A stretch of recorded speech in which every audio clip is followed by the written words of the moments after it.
I'm Eric Chummy, and this is Politely Pushy. Welcome to Politely Pushy. I'm your host, as always, Eric Chummy. Today, I'm joined by Tom Fitzgerald, the CFO, the financial forecaster at Earnest Associates, a CPA. My parents are both CPAs, so I understand what it's like to live in a household like that. You're probably cooler than most CPAs with the surfboard and the drum set that I see behind you today.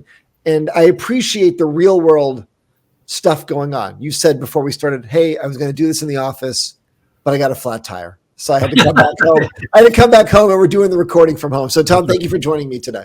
This is as real as it's going to get. This is real in the trenches. So great to be here. Thanks. So this is great to have you. So obviously your focus is you're helping companies prepare the retirement of this baby boomer generation. We're seeing this all the time. And you always see these stories like, oh, skilled workers are leaving the workforce. The younger people can't do what they're doing, don't want to do what they're doing. And we're going to have this massive labor force skewed situation, right? Where all the guys we need, they don't want to work anymore. And all the guys that do want to work, we don't really want them right now. How are you helping companies navigate that? That's one thing we're helping them navigate. So our focus, we're a 45-year-old practice, and we got into this from the software side of things, and we've been involved with enterprise level software from its conception, late 70s, early 80s, and up today to the cloud. So our niche and our focus has always been on the SMB distributor and discrete manufacturer.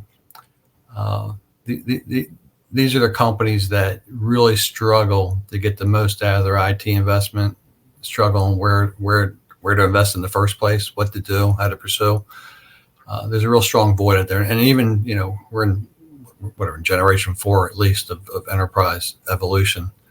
Companies at this level still struggle with that. And understandably so. The resources are limited, and their daily focus is on keeping the business going. So we try to help these guys think longer term, try to detach from day to day so you can get some vision and insight into your business, and try to help them with what's coming at them in this ever changing marketplace, and using their IT to help them do that.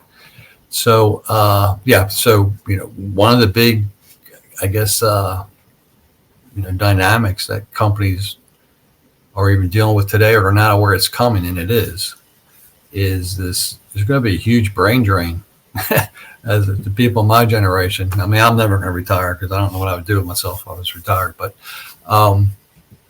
they're going to, it's insane, even at this level, this generation of, companies embracing IT and enterprise software, how much knowledge is still up in their people's heads. It's not in their processes yet. It's in their culture, but it's because their people show up to work every day.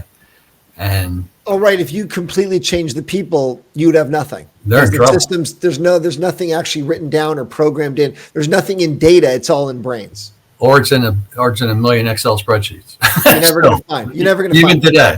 Yeah. That's one of the challenges. Reading an article this about a month ago about, and one of the struggle with AI is they can't get their hands on this data because it's so decentralized. So because they're buried, like you said, in a million spreadsheets that are on some guy's computer or some intranet. Exactly. I see your point. The AI could do the analysis, but it doesn't have access to all the data because we've buried it, we've hidden it somewhere.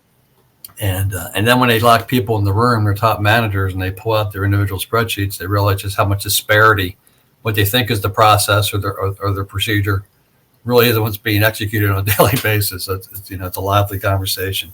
But so our customers, we are initiating that conversation that if you're not feeling this yet, and some of them are, and I got some stories I can share with you, it's coming, because these people, especially in the manufacturing side, they're not going to work forever. They are going to sunset out eventually. And do you know where your risks are in that? What kind of disruptions coming at you that you're not really paying attention to yet? It could be formidable in every facet of your business. And I'm just talking about the accounting side is probably the easiest one to deal with. It's the guys on the production line, the guys running procurement, The guys doing fulfillment and estimating and quoting, especially estimating and quoting. I mean, that is the heart and soul, of a manufacturer's operation.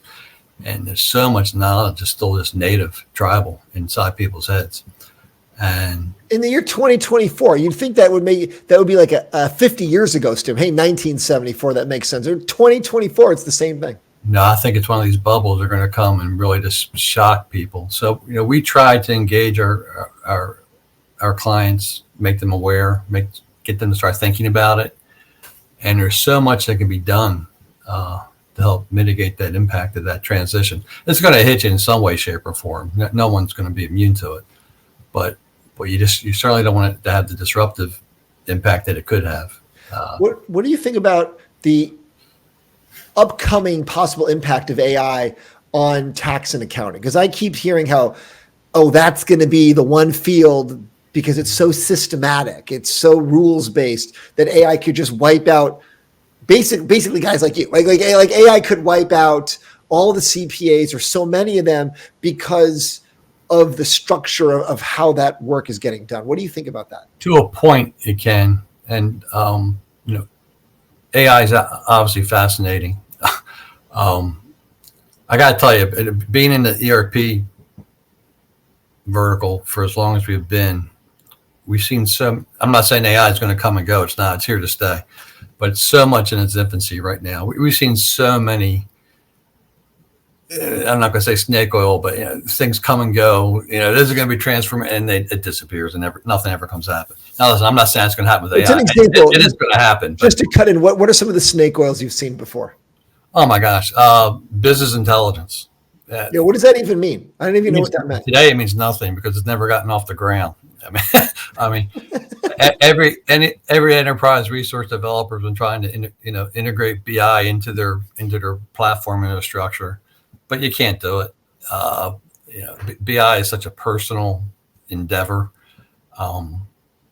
and here's my concern about AI in general, and it's the same thing about ERP, and really cloud ERP.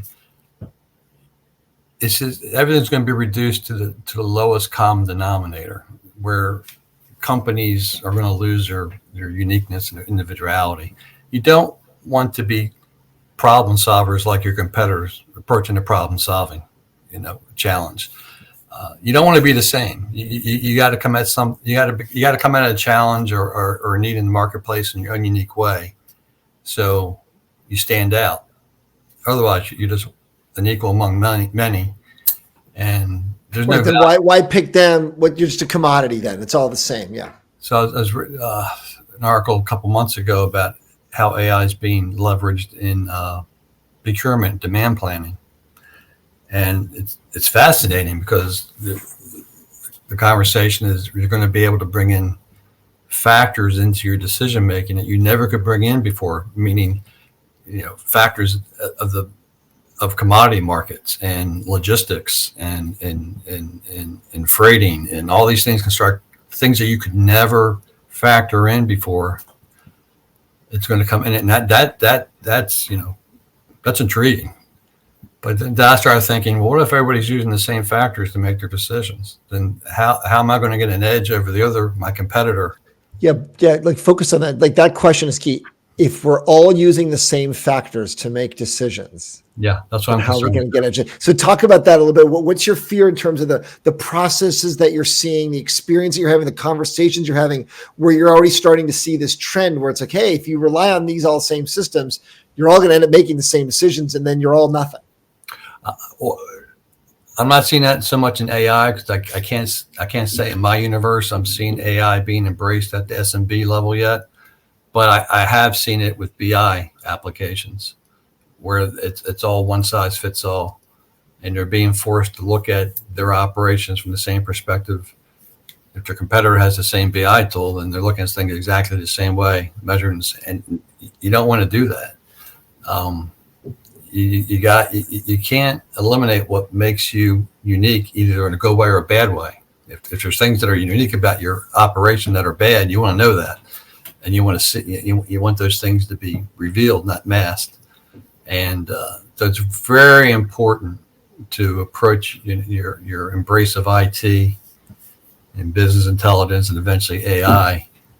You got to keep your personality. You have to be honest with who you are and start from there. You don't want to be just another Joe. And that's the concern. And that's with any new innovation. You can't, I mean, you got to remember what these developers are doing. They're trying to be mass appeal to the market at large. What that means, there's a degree of sameness in that. And so I think the key is, be skeptical, know who you are, what makes you stand out, and don't lose that in the process. Take what's good out of these innovations, leverage that, obviously. But I would never ever just take analysis results that an AI tool or a BI tool just says that, because here it is. I mean, everything should be challenged and questioned and thought about. Which means it adds more cost, though. All of a sudden, then it's like, well, if I can't just rely on it and I have to do human manual work, then it's not the magic pill that I thought it was. So then maybe do I even need it at all? Because if I'm going to need to do the work anyway, I could just do the work without it. Exactly. So what we try to do is develop tools to provide these insights that don't mask what makes your operation different from the guy down the street. But don't mask what makes do not mask. Right, so, good or bad. Hey, you guys are great at this. You're terrible at that. Yeah, we don't force a blueprint over top of your analysis of yourself, your appraisal of yourself. So, like with our customer stratification tool, you're going to see the good and the ugly, and but what's really cool about it is it doesn't force you down a road that's going to be the same road that if I sold this this tool to somebody else, they end up approaching things the same way. Being unique is really important, and you don't want to be doing the same thing the same way as the guy you're trying to get business from, and or take business from. So you got to have a value, and you got to embrace that uniqueness, and don't ever lose it. And if you can't figure out what's unique about yourself, go make something unique about yourself. Make yourself unique. Bad uniqueness, right? And embrace the bad. Embrace the bad. At least it gives you a starting point where you need to start from. It's don't be afraid of the bad. It's interesting. It's not so much like, oh, we're really good at this. It's we're really different at this, because some people may actually like that, right? It's at least we're different at something, so we can point to something, because somebody out there they may not think it's bad. That may be the thing that they want. And how can you provide value to somebody with that difference and make money out of it? Right. And to me, that's the key. You got to be unique, and everything with IT, this seems the danger is it just presses everybody down to the lowest common denominator, and you can't let that happen. Now, that's great for efficiencies.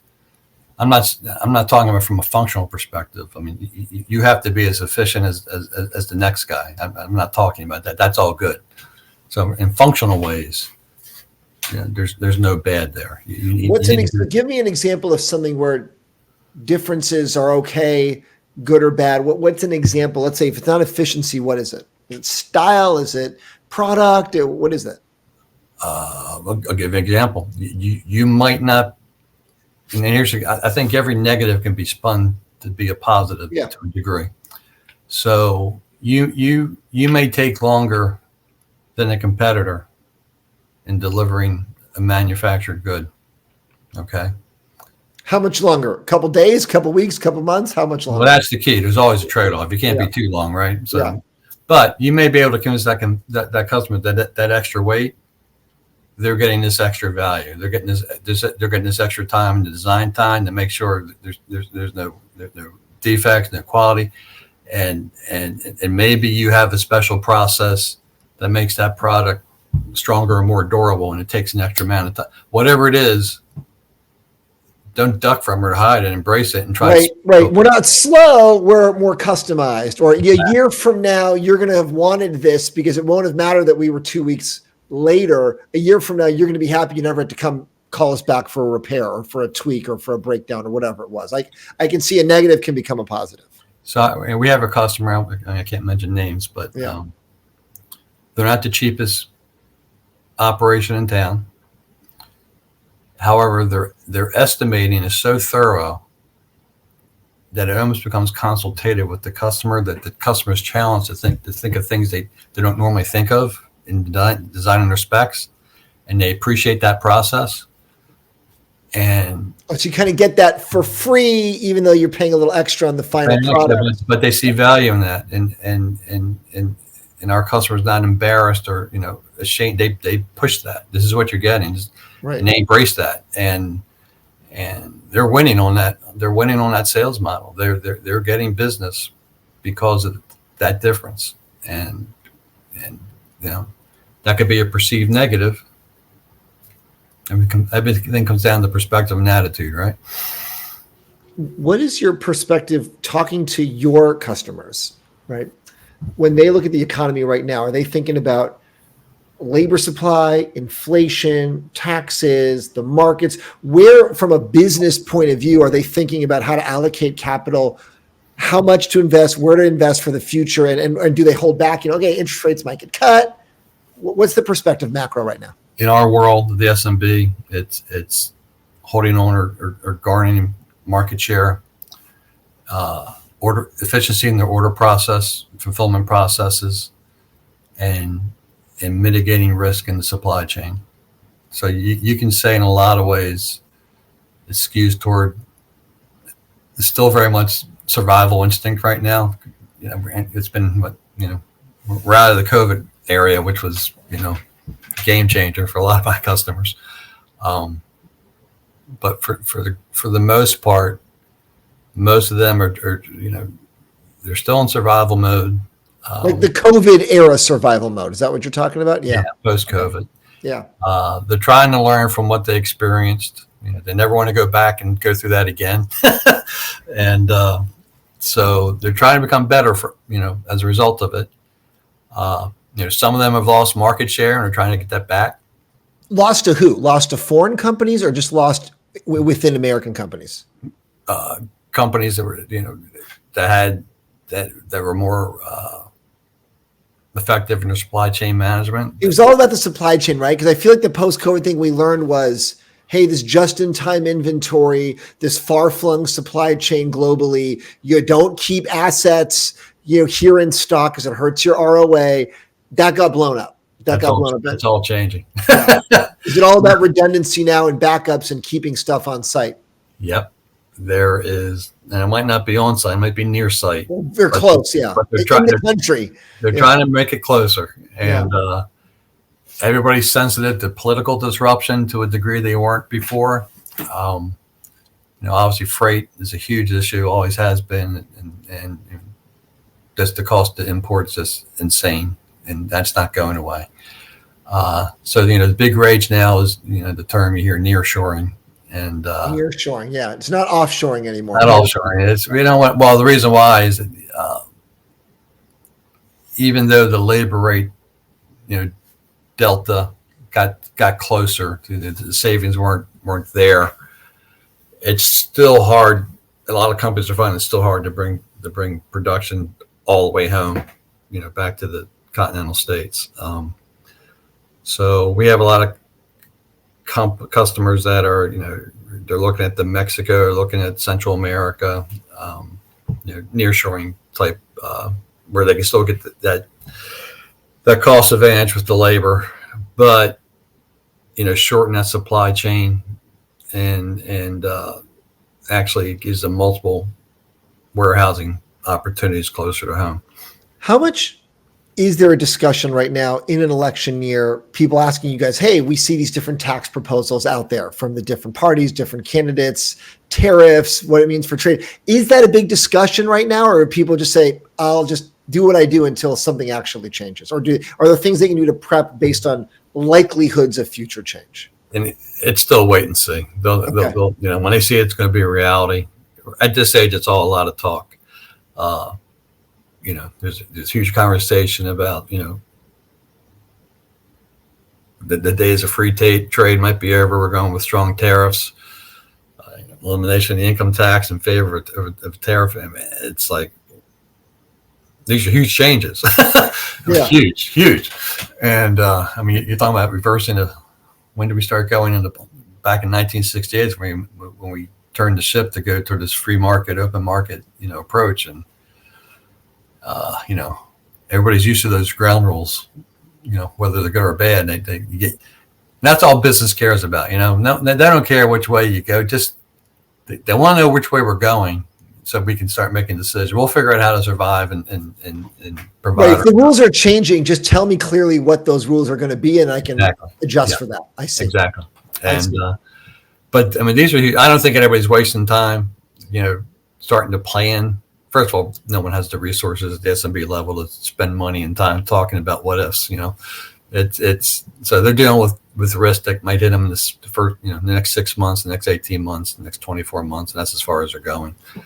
The politics are politics. All business wants is stability. I don't think just change nothing. I've figured out this rule set. Do nothing, whatever, good or bad. I know what it is. Yeah, exactly. And business survives. We're all thinkers and adapters. After we'll be there with the cockroaches. We'll still figure out a way to sell something. What do you think is the characteristic trait of successful business owners at that SMB level, right? Because it's not a tiny startup. It's not you're running, a Fortune 500 company. It's a different kind of trait. Where do you find the personality traits of these guys will be successful and these guys won't be? Our customer base is made up of all types. So, we have laggards like any other company has. You can't get these people to move, and you got really forward-thinking people.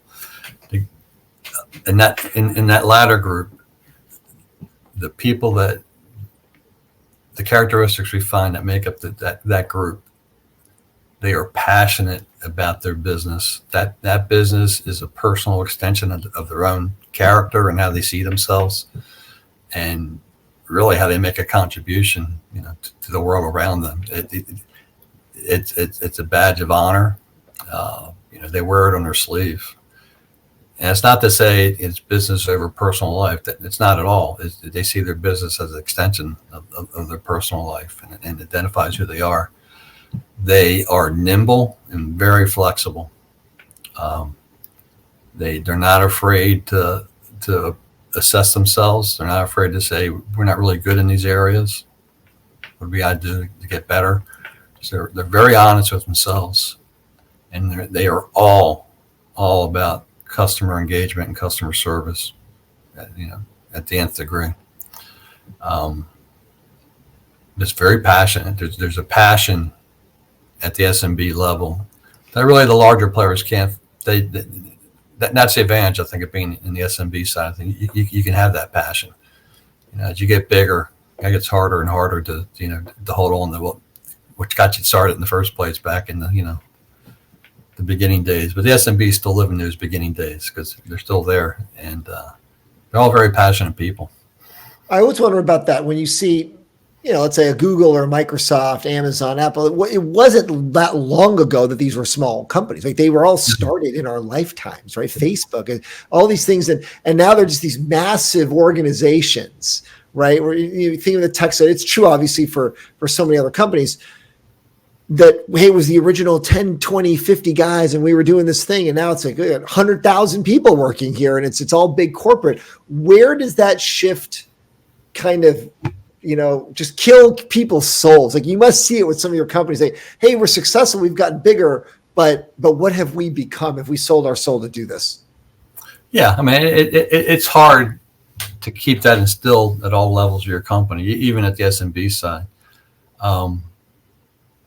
It's hard for us. When we were a single office, and, we all powwows in the conference room. We went through every project that was on the board, and it was great. And as you're going into a multi-state operation, it's really hard. It's hard to keep everybody pumped and get that interaction, and it's really key because that's what keeps you personal and human and really most effective. And it is hard. Where's that line? Gosh, I don't know. I can tell you, I'm thinking of a couple of guys as you asked me that question. These guys, again, I can't mention names, but yeah, of course, these gentlemen, I guarantee you, at least once a week, if not a couple of times a week, they're going through every part of their business. They're talking to everybody. They want to make sure that they know that they give a damn. You need to give a damn too. This is what we do is important, and they deliver that message personally. And like I said, I got a couple of guys in mind. I can actually see them going through their company. I know that because when we go to visit them, they bring us along when they do that tour, and that's a great effective way to do that. Now as you get bigger and you have multiple warehouses, and it gets harder and harder, and chats on the laptop aren't going to cut it, and so it's a real challenge. What about because I'm sure you're dealing with a lot of these founders. What happens when the founder moves on, right? When you talk about that baby boomer generation, when the founder is the one that's now retiring or leaving or selling, or the kid takes over or the other partners take over, whatever it is, that must be a real huge shift that a lot of companies can't quite navigate. Yeah, it is. It's hard to, and not all the time, but we see where it's hard for the next generation to have that same passion and commitment. There's situations where the next generation doesn't want anything to do with the business. It was great, thanks, mom or dad, but that's not where I want to go, where I want to be. That's devastating actually, because when they look at that, they always saw it as an extension of themselves, and this thing would go in perpetuity, and that's hard. But it's not always that way. Usually I have one or two kids that step in there, and they're just as nuts and crazy about the business as mom and dad were. So that's good. But no, I mean, it's hard.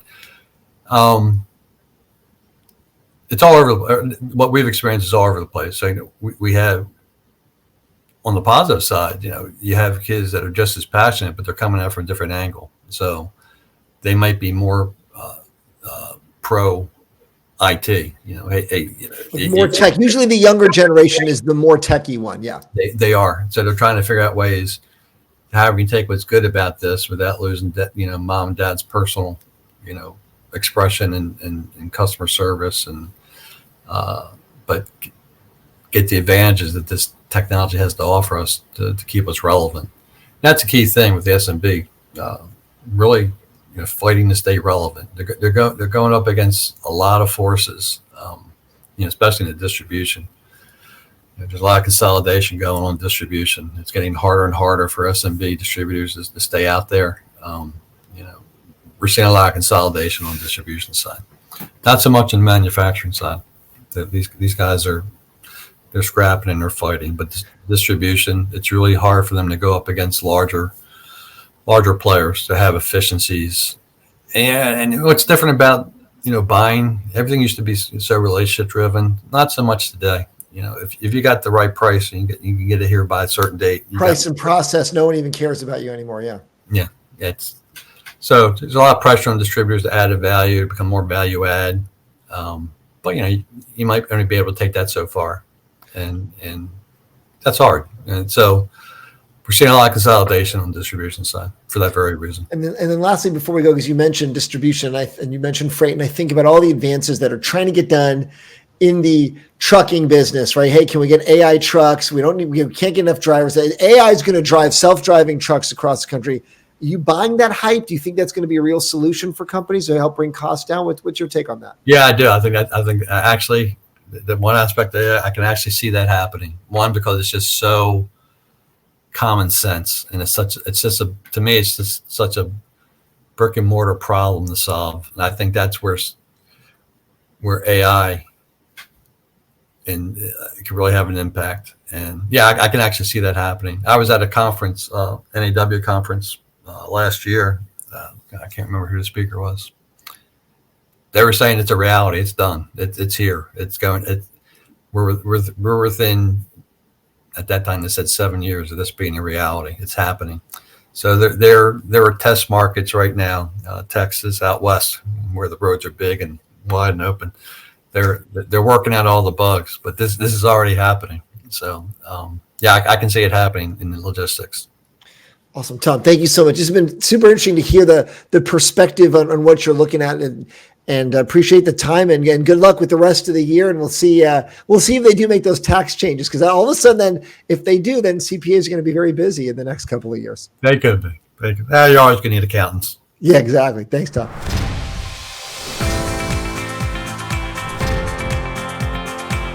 Thank you to my guest, and thanks for listening. Subscribe to get the latest episodes each week, and we'll see you next time.